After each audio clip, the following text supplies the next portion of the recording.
Hello, everyone, and welcome to our presentation, Goldilocks and the Three Flood Models. Our hopes today are to help you understand what type of modeling is just right, given the new tools that are out there. My name is Elise Eibendahl, and I'm the Global Principal for Flood Modeling and Planning with Jacobs, and I am joined today by Gavin Lewis, and I'm the head of flood modelling and engineering at Fathom. So, we're going to center on urban flooding today. As we all know in this room, there's a lot of different causes and a lot of different challenges. The precipitation-driven rainfall, you have stormwater and drainage problems. There'll be localized flooding, and sometimes there's no sewer system anywhere in sight. We could have regional flooding, which tends to be more from the fluvial angle. And then we have coastal. We have the tidal groundwater. The sun can be shining, and you can still have flooding. And we could also have storm surge from large storms, and you could have all of these at the same time. So how do we handle all of these different types of things we need to look at in today's world?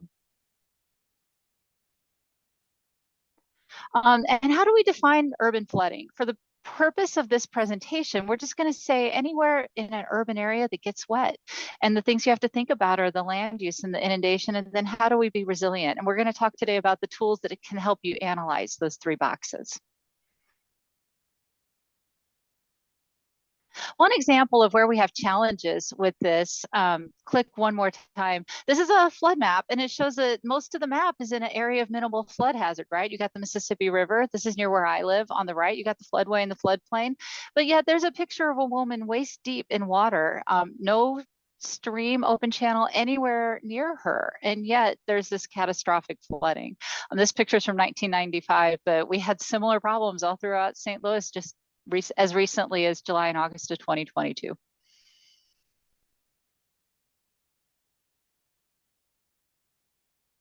Okay, thank you, Elise. So what we're looking at here is a comparison of different modelling types available in the US. And the first model we're going to look at is data produced by Fathom. And this is quite different perhaps from some of the data you've looked at. It's much more broad scale and consistent across the US.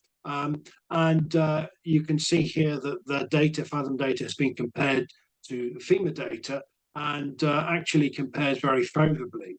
Now, as I mentioned, the Fathom data is broad scale. It covers the whole of the US, and it is very much based on 2D modeling for pluvial, fluvial, coastal floods that are modeled separately.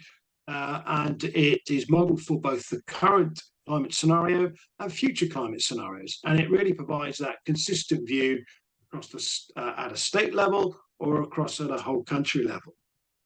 And the Fathom data has been compared to FEMA, and it really complements FEMA. But as we probably know, that there might be one or two gaps in the FEMA data across the US.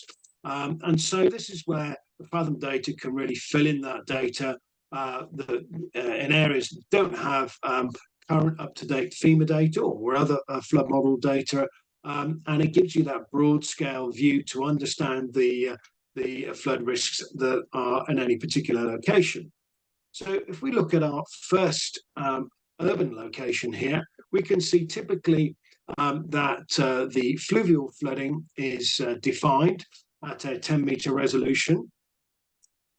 We then can overlay that with the pluvial flooding, and then we can look at that combined view. So what that allows us to do when we're looking at any flood modeling projects or issues with flooding, we can use this type of data to give a very broad scale view and a very quick understanding of where those areas might have been an issue.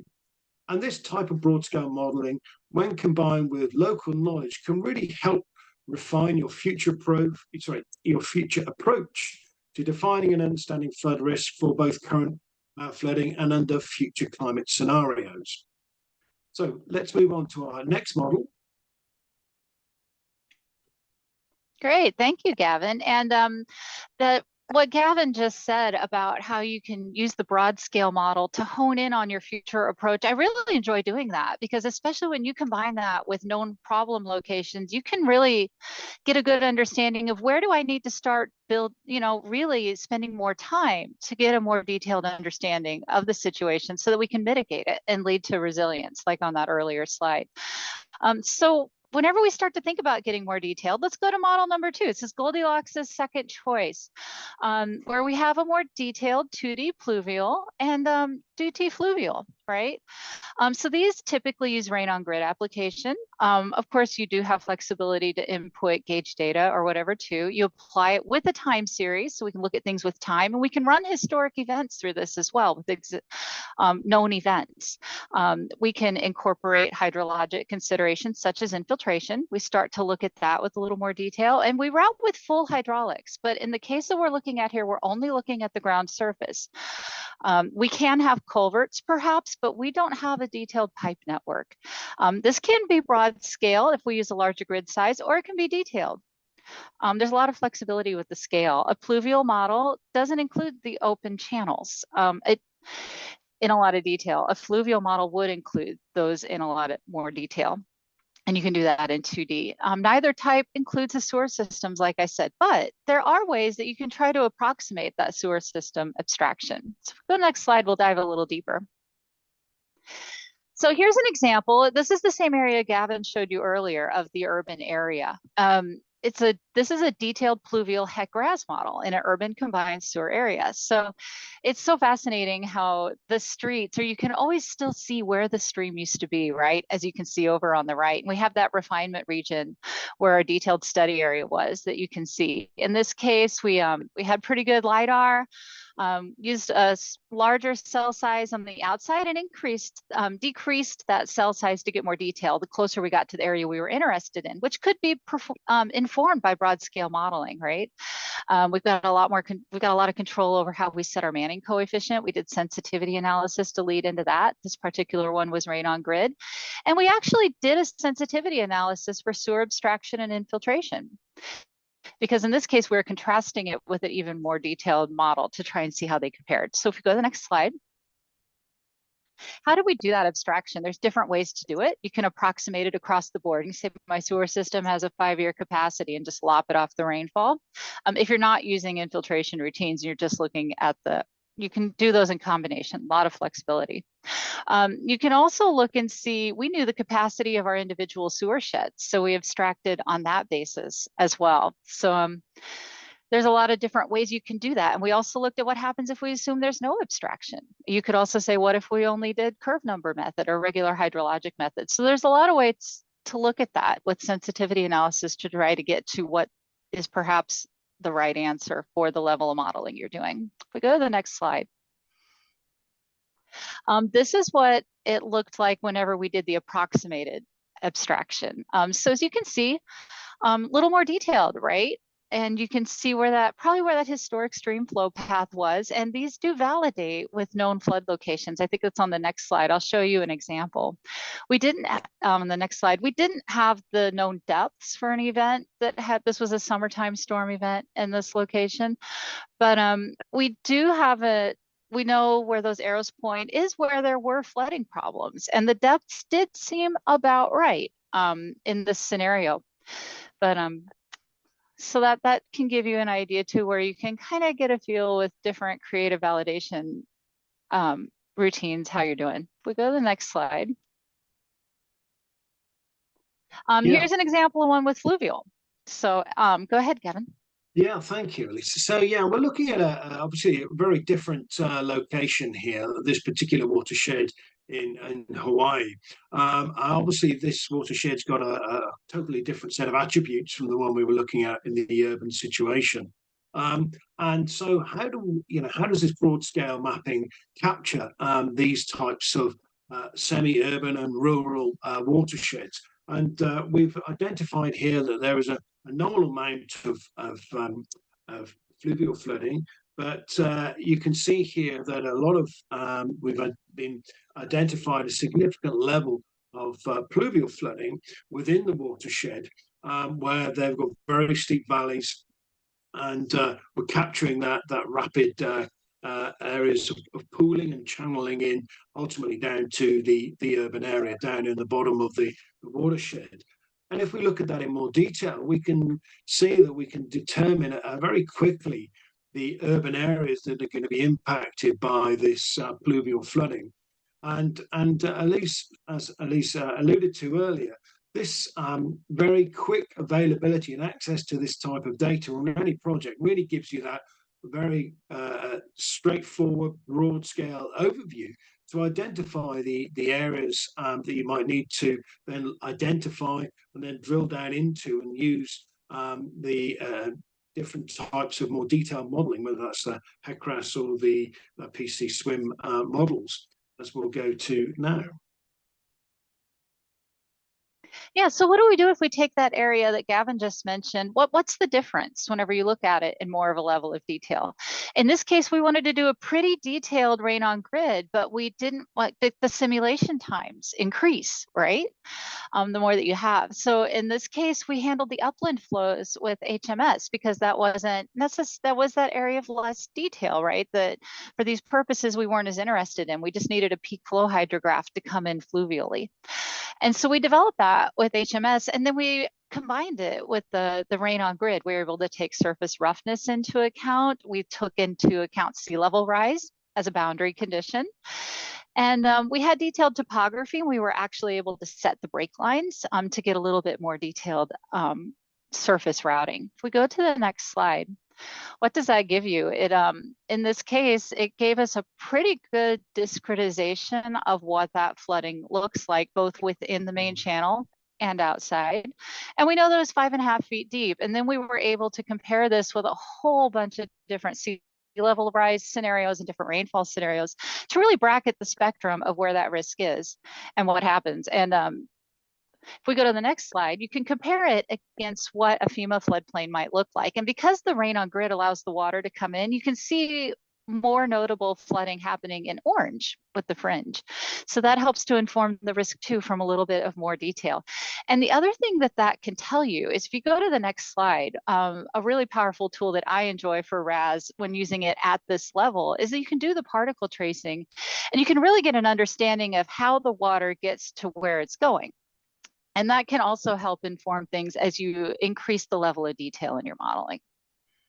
So if we go to the next slide, we're going to now talk about really getting detailed with 1D PC Swim. We're going to step back to that urban area that we've been using as our case study all the way through.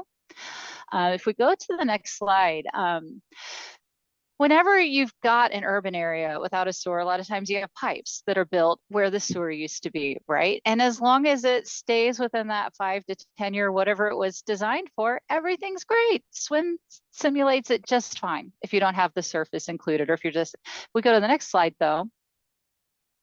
What happens if we have surface ponding and it's coming up? You need, in that this scenario, if you only got one place that pops out in the 1D, you can do the old trick of attaching a storage area or doing 1D routing of street connections. But sometimes it doesn't cut it. If we go to the next slide where we have even more water, which we see with cloudbursts or climate scenarios where we have these needs, or what if we have a downstream boundary condition where we're wanting to take into account sea level rise or a reservoir or tying into something fluvial? We've got a route between a lot of complex areas. And this urban area we've been showing you has a lot of bowls and cross connections between those low spots. So then it starts to get real complicated real quick. So, but you kind of know that you need to think about what the pipes are too, because we're improving the conveyance of those pipes, or we want to. So what's the impact? So if we go to the next slide, that leads you into really having to increase your level of detail. Again, you're increasing your runtime. So you only want to do it where you really need to know the answer, right? And the previous tools can help you to inform that. In this case, we took a model that was originally developed for long-term control plan purposes. And we didn't integrate it with overflow conveyance in detail originally. And so we added that layer, but we only did it in a lot of detail with where you see that light blue box. We filled the sinks, did a lot of refinements. We had different manning coefficients in different places. And we had the pipe system also linked to the surface. If we go to the next slide. In this case, this is what the results look like. And if you think back to what the HEC-RAS map that I showed you before, it had water in a lot more places. This is in the really refinement region. While we know the area to the south does have a lot more flooding, we were more interested in what happens in these hot spots here. And actually, this does seem to be more accurate for this area where we know that that subsurface conveyance is most important. So you see, it looks like we've got some puddles, but they're very deep puddles, right? And they are concerning in those areas. If we go to the next slide, how does that compare against HEC-RAS? Because we were doing comparisons in this case. And there are places where PC swim was deeper, but for the most part, we found that HEC-RAS with abstraction was notably deeper. We had an event from 2018 where HEC-RAS with no abstraction, just letting pure runoff come, it was 4 feet. When we took into account some sewer shed abstraction, that cut it in half. And we didn't have any flooding at that location that's circled in white actually in 2018. And the PC swim did show that. But you can see that for the 100-year and 10-year events, they start to get a little more comparable, but we can still see that the HEC-RAS is overestimating. And I think part of that is because it fills those bowls up and the water can't get out of them because it doesn't have the sewer system link to let it get from point A to point B, right? So there's times where you really, to get an answer, if you're going to be investing a lot of money in infrastructure, you're going to want a more detailed answer, but you don't necessarily have to do it for the entire watershed. So if we go to the next slide, which one is just right? Which one do we pick? Unfortunately, Gavin's going to answer that question for you. Go ahead, Gavin. Right. Well, thank you then, Goldilocks. And that's the daddy bear, which is just right. And I think it really depends on what you're looking to achieve. And as Elise has demonstrated, that depending on what you're looking to achieve and the types of flooding scenarios you're looking to identify and mitigate, really will drive you to the different models. However, they're not mutually exclusive. If we look at the Fathom model, because it is more broad scale and it is 2D for pluvial, fluvial, and coastal, it provides that consistent view at broad scale. It kind of fills in those gaps within the FEMA data. And being available now and off the shelf, it's a really good, strong starting point when you're looking at diving into either the HEC-RAS model or the PC swim, or you might be doing both those models. So this is a very good starting point to give you very quickly an overview of the problem areas where you need to then devote your resources and focus on looking at the areas that you've identified to then drill down and do more mapping. Or going back to the Goldilocks example, you might need to put a bit of sugar in one bowl of porridge or a bit of salt in the other. So that hopefully gives you an overview of the Fathom broad scale. But of course, we're talking about 3 models here. And the HEC-RAS model is much more detailed, although it doesn't accommodate urban drainage and can be done for 1 or 2D modeling. And it's got much more, has the ability to be much more customizable with very detailed hydraulics and that very strong fluvial integration. But it also scales and provides a much better view across a whole wide range of resolutions. But not forgetting bowl 3. So model 3 is the PC swim, where we're looking at that very detailed urban drainage model. Again, it can be in a 1 or 2D, but the important thing, as we saw earlier, was it really incorporates that urban drainage network. And it's really important to get that combined understanding when you're getting to that level of detail, which is obviously critical in urban areas. And it can be very detailed when you have that sewer system built in.